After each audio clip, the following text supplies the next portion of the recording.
ఓగులాపూర్లో Vivo మహిళా సమైక్య భవనం ప్రారంభించారు మంత్రి పొన్నం ప్రభాకర్. కరీంనగర్ జిల్లా చిగురుమామిడి మండలం ఓగులాపూర్ గ్రామంలో 10 లక్షల వ్యయంతో నిర్మించిన వివో మహిళా సమైక్య భవనాన్ని మంత్రి పొన్నం ప్రభాకర్ ప్రారంభించారు. ఈ సందర్భంగా మంత్రి మాట్లాడుతూ మహిళా సమైక్య భవనం గ్రామ మహిళల సాధికారతకు స్వయం ఉపాధి శిక్షణ కార్యక్రమాలు ప్రభుత్వ సంక్షేమ పథకాలపై అవగాహన కల్పించేందుకు కేంద్రంగా నిలుస్తుందన్నారు. గ్రామాల అభివృద్ధి రాష్ట్రాభివృద్ధికి పునాది అని పేర్కొన్నారు. ఓగులాపూర్ గ్రామ అభివృద్ధికి ప్రభుత్వం అవసరమైన మౌలిక వసతులు కల్పిస్తుందని, ఈ భవనాన్ని గ్రామ ప్రజలందరూ పరిరక్షించాలని పిలుపునిచ్చారు. కార్యక్రమంలో మార్కెట్ కమిటీ చైర్మన్లు, సర్పంచులు, చిగురుమామిడిలో మహిళా సమైక్య భవనానికి శంకుస్థాపన, కరీంనగర్ జిల్లా హుస్నాబాద్ నియోజకవర్గం చిగురుమామిడి మండల కేంద్రంలో 16 లక్షల అంచనా వ్యయంతో నిర్మించనున్న వివో మహిళా సమైక్య భవనానికి మంత్రి పొన్నం ప్రభాకర్ శంకుస్థాపన చేశారు. ఈ సందర్భంగా మహిళా సంఘాల బలోపేతానికి ప్రభుత్వం ప్రాధాన్యత ఇస్తోందని మంత్రి తెలిపారు. మహిళల అభివృద్ధికి అవసరమైన మౌలిక సదుపాయాలు కల్పించేందుకు ప్రభుత్వం కట్టుబడి ఉందన్నారు. ఈ కార్యక్రమంలో జిల్లా కలెక్టర్ చిత్రా మిశ్రా, ఆర్డీఓ, వివిధ గ్రామాల సర్పంచులు, అధికారులు, మహిళా సంఘాల ప్రతినిధులు పాల్గొన్నారు.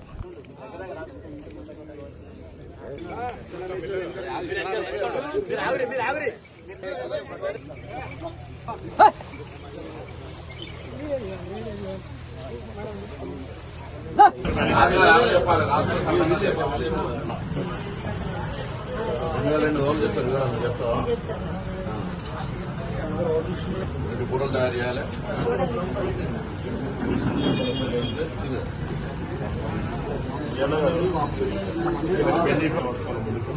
ఇంకా చూడండి సార్.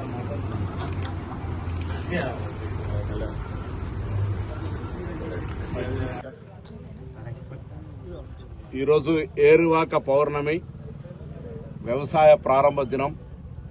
తెలంగాణలో సమృద్ధి వర్షాలు పడి రైతులందరూ కూడా మంచి పాడి పంటలు వేసుకొని ఆయుర ఆరోగ్యాలతో ఉండాలని ఆ భూమాతను ప్రార్థిస్తూ ఈరోజు మరి కోహెడ మండలం ఇక్కడ కూరెళ్ల గ్రామం లోపల గ్రామ సర్పంచ్, ఇతర మండల పెద్దలందరి సమక్షం లోపల వ్యవసాయ కార్యక్రమాన్ని వ్యవసాయాధికారుల సమక్షంలో లాంఛనంగా ప్రారంభించడం. తెలంగాణ ప్రభుత్వం పక్షాన రైతులందరికీ శుభాకాంక్షలు.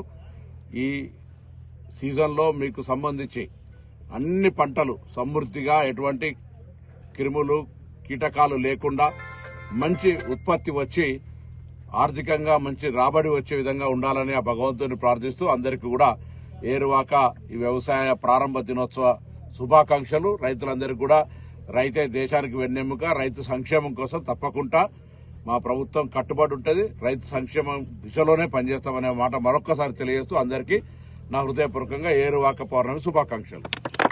తెలంగాణ వ్యాప్తంగా ఓటర్ల సవరణ జరుగుతూ ఉంది.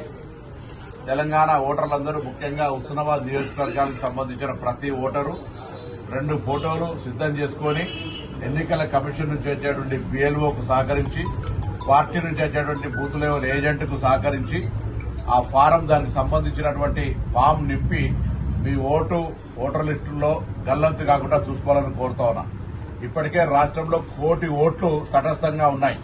ఈ నియోజకవర్గంలో కూడా 2002, 2025 ఓటర్ లిస్టుకు సంబంధించి 61,000 ఓట్లు తటస్థంగా ఉన్నాయి. కాబట్టి తప్పకుండా ప్రతి ఓటరు, ప్రతి గ్రామ పౌరులు తమ ఓటు హక్కును BLOను సంప్రదించి ఆ ఫామ్ నింపి రేపు జూలై 31 నాడు వచ్చే డ్రాఫ్ట్ లిస్టులో ఉండే విధంగా చూసుకోమని చెప్పి సందర్భంగా విజ్ఞప్తి చేస్తాను. అదేవిధంగా BLOలు, BLAలు కూడా ప్రజాస్వామ్యాన్ని కాపాడడానికి ఒక్క అర్హత కలిగిన ఓటర్ మిస్ కాకుండా ఉండే విధంగా తగిన విధంగా పనిచేయాలని గ్రామాల్లో ఉన్నటువంటి ప్రజాప్రతినిధులు అందరూ కూడా మరి ఓటు హక్కు అనేటువంటిది చాలా ముఖ్యమైనది కాబట్టి ఒక్క ఓటు కూడా మిస్ కాకుండా ఓటు హక్కు కాపాడబడాలి. ఓటు హక్కును న్యాయంగా ఓటర్ల లిస్టుల నుంచి తొలగించకుండా చూసే విధంగా కార్యాచరణ కొనసాగాలని కోరుకుంటాను. అందుకే ఈ రోజు ఇక్కడ కోహెడ మండలంలో ఈ SIRను పరిశీలించే ఉద్దేశంతో ఇక్కడికి వచ్చినాం. ఇక్కడ BLO గారు, BLA గారు కూడా ఇక్కడ ఓటర్లకు తిరిగి ఫామ్స్ ఇచ్చి దాని మీద 2002, 2025 పట్ల అవగాహన కలిగిస్తా ఉన్నారు. తప్పకుండా నాకు నమ్మకం ఉంది, ఎక్కడ కూడా ఓటు మిస్ కాకుండా ఓటు చేస్తారని. దాని లోపల అందరూ భాగస్వాములు కావాలని కోరుతా ఉన్నారు.